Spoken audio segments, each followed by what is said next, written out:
기독교인들의 신앙 고백은 사도신경을 근간으로 합니다.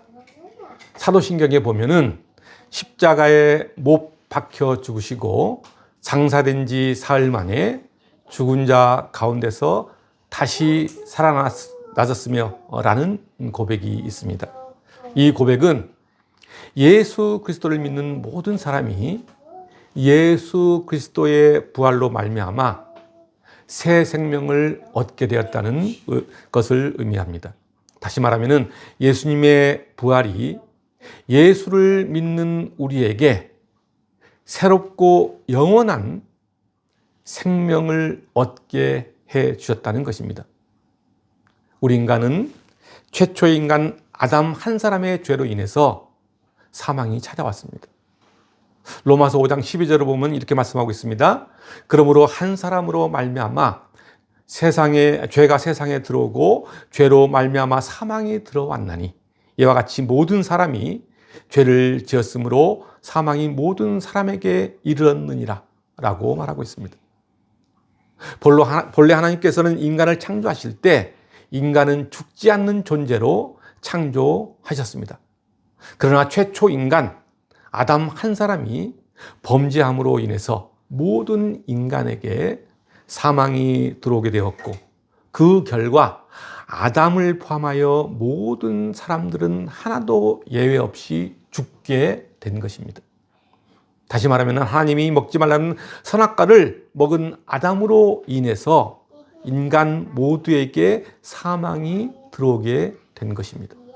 그 결과 아담을 포함하여 아담의 후손으로 태어난 모든 사람들, 우리 인간들은 하나도 예외 없이 죽고 말았습니다.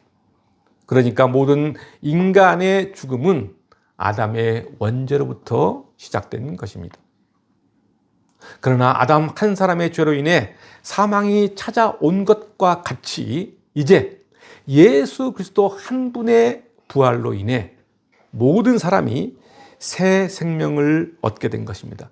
오늘 본문 20절 말씀을 함께 봅시다. 제가 읽어드리겠습니다.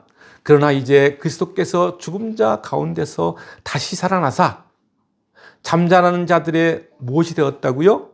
첫 열매가 되셨다. 그렇습니다.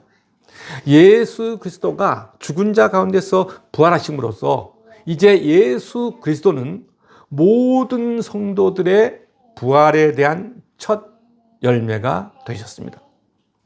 이 말씀은 모든 인간이 첫사람 아담의 범죄로 인해 그 안에서 죽은 것 같이 이제 둘째 아담 예수 그리스도께서 죽음을 이기시고 죽음에서 부활하심으로 그 안에 있는 모든 성도가 부활에 참여하게 될 것이라는 말입니다. 한마디로 아담은 사망을 가져왔으나 예수님은 생명을 가져오신 것입니다. 오늘 본문 20절 말씀을 보면은 예수 그리스도의 부활이 잠자는 자들의 첫 열매가 되었다고 했습니다. 이 말씀은 예수 그리스도의 부활이 이제 그를 믿고 따르는 모든 그리스도인들도 함께 부활할 것이란 확실한 증거입니다. 즉 예수 그리스도의 부활은 예수 그리스도를 믿는 모든 사람들의 부활을 보증합니다. 사랑하는 성도 여러분, 오늘은 부활절입니다. 부활절을 맞이해서 부활절이 우리에게 주는 영적 교훈이 무엇인지 오늘 말씀을 통해서 한번 살펴보겠습니다. 먼저 예수님의 부활은 예수를 믿는 모든 성도들에게 현재적 부활의 확증 사건이라는 것입니다. 20절에 나오는 첫 열매라는 말씀은 구약적 배경에서 나오는 말씀입니다. 구약에서 첫 열매는 하나님께 드려지는 것을 말합니다. 그러니까 구약을 보면은 첫 열매는 무조건 하나님께 드려지는 것을 알 수 있습니다. 추수한 것이든 과일을 짜서 낸 즙이든 가축의 초태생이든 더 나아가서는 처음 난 아들이라도 하나님께 드려야 했습니다. 출애굽기를 한번 보겠습니다. 출애굽기 22장 29절과 30절 말씀입니다. 너는 너가 추수한 것과 너가 짜낸 집을 바치기를 더디하지 말지며 너 처음 난 아들들을 내게 줄지며 내 소와 양도 그와 같이 하되 이래 동안 어미와 함께 있게 하다가 여드레 만에 내게 줄지니라. 우리가 이 말씀 중에서 오해하지 말아야 할 부분이 있는데 그것은 바로 처음 난 아들들을 내게 주라는 말씀입니다.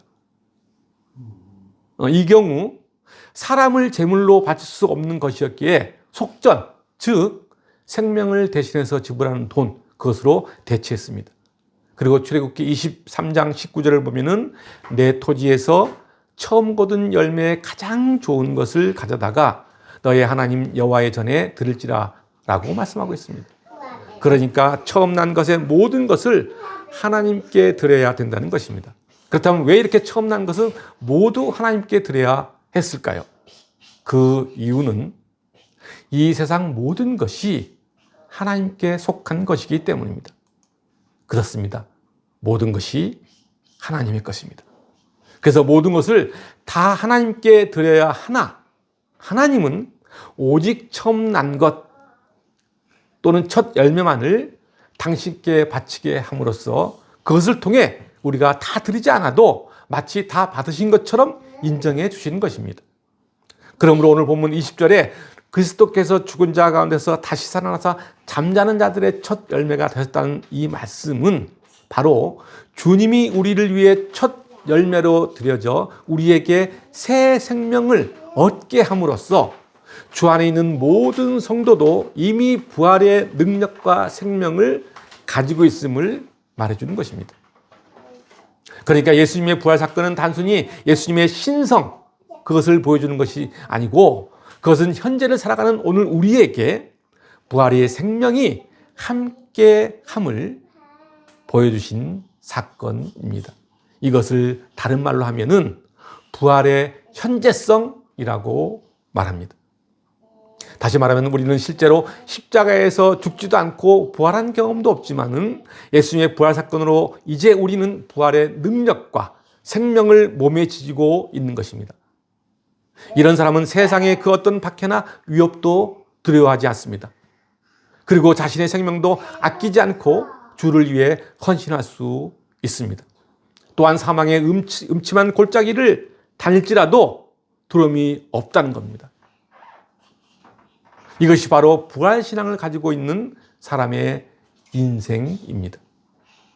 예수님의 부활 사건은 주를 믿는 모든 사람에게 다시 사는 길이 열리기 시작했음을 말해주고 있습니다. 그런데 우리가 알아야 할 사실이 있습니다. 그것은 부활이라는 사건이 단순히 예수님만 부활했느냐 하는 것입니다. 그렇지 않습니다. 성경을 보면 예수님 말고도 여러 사람이 다시 살아난 사건들을 기록해 놓고 있는 것을 볼 수 있습니다. 엘리야는 사르밧 과부의 아들을 살렸고 엘리사는 수넴 여인의 아들을 살렸습니다. 그리고 예수님 어떻습니까? 예수님은 회당장 야이로의 딸을 살렸고 나인성 과부의 아들도 살렸으며 이미 죽어 나으리지라 썩어 냄새나는 베다니의 나사로를 살리셨습니다. 심지어 마태복음 27장 52절을 보면은 주님께서 십자가에 달려 운명하시는 순간 무덤이 열리고 죽은 자들이 많이 살아나는 역사도 있었습니다. 마태복음 27장 52절입니다. 무덤들이 열리며 자던 성도들의 몸이 많이 일어났대. 그렇습니다. 이 모두가 죽은 자가 다시 살아난 부활 사건들이라고 할 수 있습니다. 이 사건 말고도 사람들이 살아난 사건은 또 있습니다. 사도 베드로는 루다의 다비다를 살렸고 사도 바울은 드로아의 청년 유두고를 살렸습니다. 그러니까 예수님의 부활 사건 이전과 그 이후에도 죽은 자가 살아나는 일이 많이 있었다는 이야기입니다. 이렇게 많은 부활 사건들이 일어났는데 왜 예수님을 가리켜 부활의 첫 열매라고 했을까요? 그것은 바로 예수님의 부활 사건은 앞에서 열거한 여러 가지 사건들과는 판이하게 다르기 때문입니다. 예수님의 부활 사건 이전과 이후에 죽었다가 다시 살아난 사건들의 공통점은 그들은 모두 다시 죽었다는 것입니다. 그런데 예수님은 어떻습니까? 예수님은 다시 죽지 않으셨습니다. 이것이 서로 다른 점입니다. 부활이 무엇입니까? 그것은 바로 죽음에서 다시 살아나시고 다시는 죽지 않는 것이 바로 부활입니다. 그렇다면 진정한 부활의 의미는 어떤 것일까? 한마디로 말하면 다시는 죽음이 주장할 수 없는 상태로 되돌아가는 것이 부활의 진정한 의미입니다. 그러니까 부활은 단순히 재생이 아닙니다. 죽었다가 다시 살아났지만 결국 다시 죽는 것을 부활이라고 말하지 않습니다. 의사가 심장이 멎은 사람에게 전기 충격을 줘서 다시 살아나게 하는 소생과 같은 것이 아니라는 말씀입니다. 부활 생명은 단순히 지금 이 땅에서 생명을 연장하는 것이 아닙니다. 사도 바울은 우리에게 그리스도와 함께 살리심을 받았으면 위의 것을 찾으라고 말합니다. 골로새서 3장 1절 말씀입니다. 그러므로 너희가 그리스도와 함께 다시 살리심을 받았으면 위의 것을 찾으라. 거기는 그리스도께서 하나님 우편에 앉아 계시느니라. 그렇습니다. 내가 그리스도와 함께 다시 살리심을 받았다는 사실을 우리가 인식한다면 땅의 것이 아닌 위의 것을 추구해야 합니다. 다시 말하면 그리스도로 인해 옛 본성은 죽고 새로운 피조물로 거듭났다는 인식을 가진 자는 땅이 아닌 하늘의 것을 추구합니다. 왜 그렇습니까?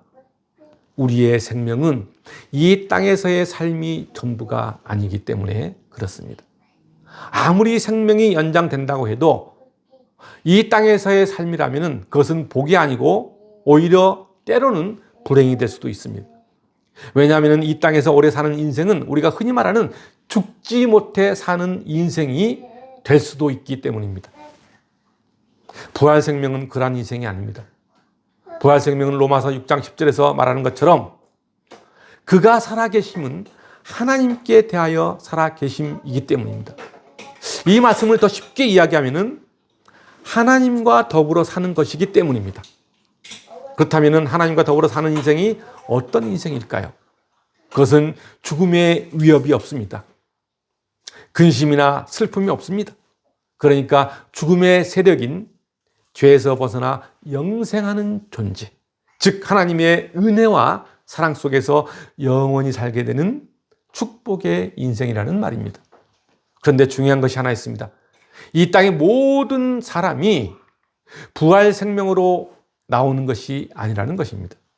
오직 그리스도 안에 있는 자만이 부활의 생명으로 나온다는 것입니다.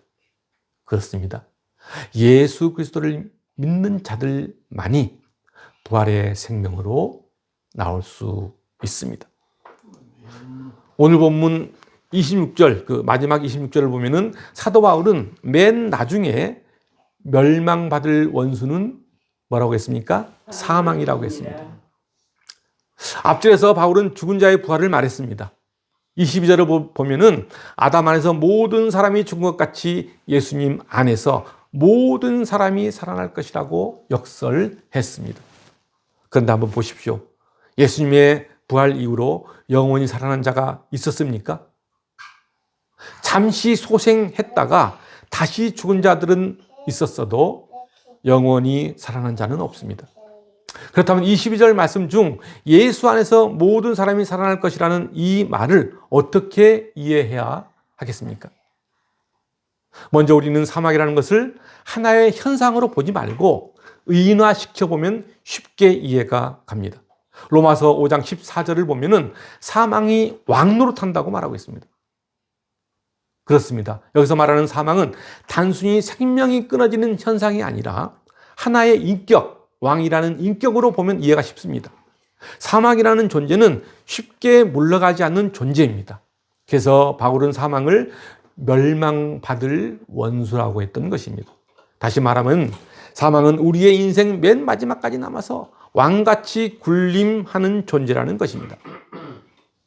그러나 예수님이 부활하심으로 예수님은 그 사망이라는 존재를 완전히 무력화시키고 멸망시키셨습니다. 그리고 끝내는 사망을 유황 본문에 던져 완전히 멸하셨습니다. 그로 인해 우리의 인생에 다시는 사망의 고통이 없게 만드신 것입니다. 그러니까 사랑이 많으신 하나님은 예수 그리스도의 부활을 통해 모든 인간이 부활의 생명으로 나아오게 하신 것입니다. 그러나 여기서 한 가지 중요한 것이 있습니다. 좀 전에 말씀드렸듯이 모든 사람이 다 부활 생명으로 나오는 것이 아니라 오직 예수 그리스도 안에 있는 자만이 그 생명, 그 부활의 생명으로 나아온다는 것입니다. 그렇습니다. 바로 예수 그리스도 안입니다. 예수 그리스도를 믿는 믿음입니다.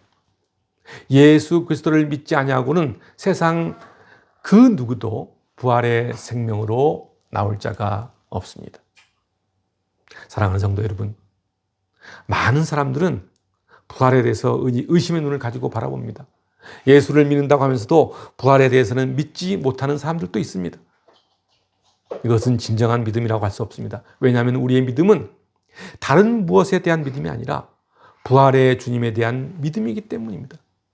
주님의 부활이 없다면 우리의 믿음도 헛되고 주님의 죽으심도 헛됩니다. 생각해 보십시오. 죽음을 극복하지 못하는 신앙이 과연 참 신앙이라고 할 수 있을까요? 사망이 우리에게 실제이듯 부활도 우리에게 실제적입니다. 이 같은 실제적 삶 속에서 부활 생명으로 살아가는 사람은 죽음을 두려워하지 않습니다. 어떤 고난에도 흔들리지 않는 담대함을 가지고 살아갑니다. 그리고 항상 기쁨과 감사와 참 소망을 가지고 살아갑니다. 이게 부활 생명의 삶입니다. 사랑하는 성도 여러분, 여러분 모두가 여러분 인생에 다시는 사망이 왕 노릇해서 불안, 초조, 근심, 걱정 거기에 놓이지 말고 생명의 주인이신 부활의 주님을 내 구주로 삼고 살아가시기 바랍니다. 그래서 부활의 생명으로 인해 여러분 인생이 감사와 소망의 기쁨으로 살아가는 아름다운 인생, 충만한 인생이 되시기를 주님의 이름으로 축원드립니다. 기도하겠습니다.